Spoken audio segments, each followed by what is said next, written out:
Hello, everyone. As an educator, I'm inspired by Sir Ken Robinson's famous TED Talk where he stressed creativity should be elevated to the same high status as literacy. Drawing is taking a line for a walk. This simple quote by Paul Klee is loaded with wisdom. Line creates shape, and by adding color and texture, we tiptoe along an exciting path into the visual arts. Paul Klee's art exudes creativity. Children love his imagination. His colors and compositions sing with sophistication and wit. In my dream world, we all grab a crayon and take our line for a walk. When my daughter was 2, our kitchen table also became our art station.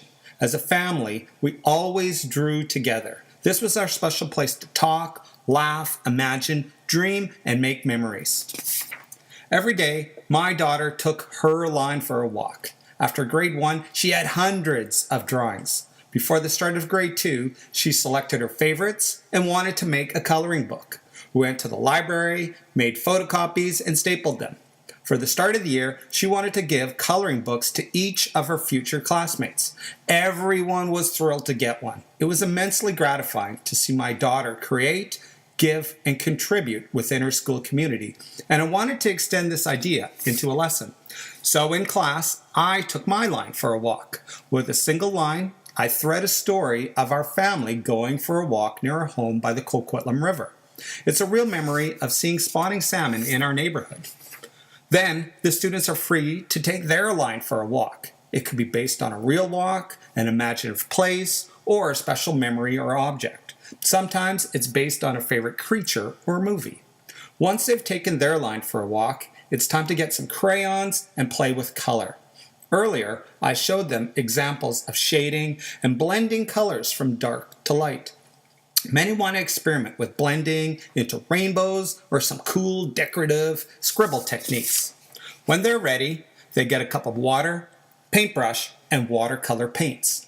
Watercolor's transparency retains the appearance of the original lines and is a great complement to the wax crayons. The students enjoy the freedom of this project. A cool thing about art, there is never a definitive right or wrong answer.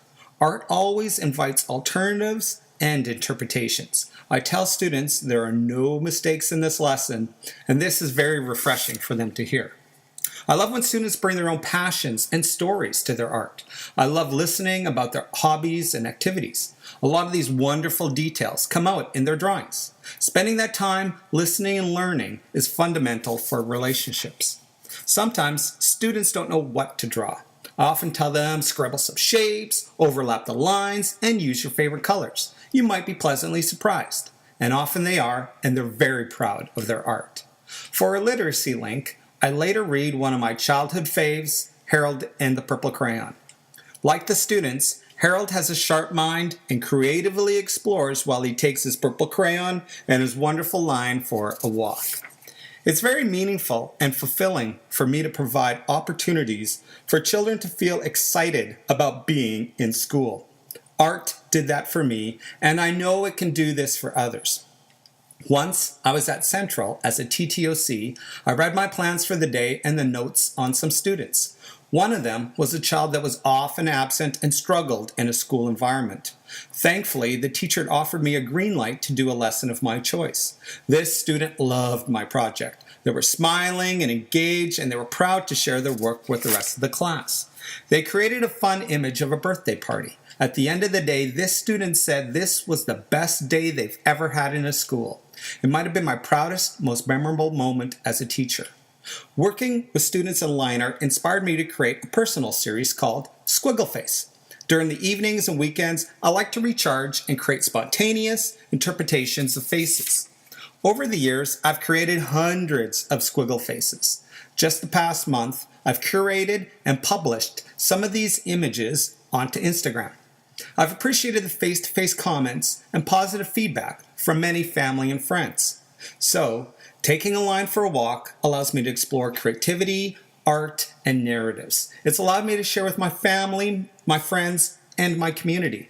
So keep sharing and exploring anything that is meaningful to you. Thanks.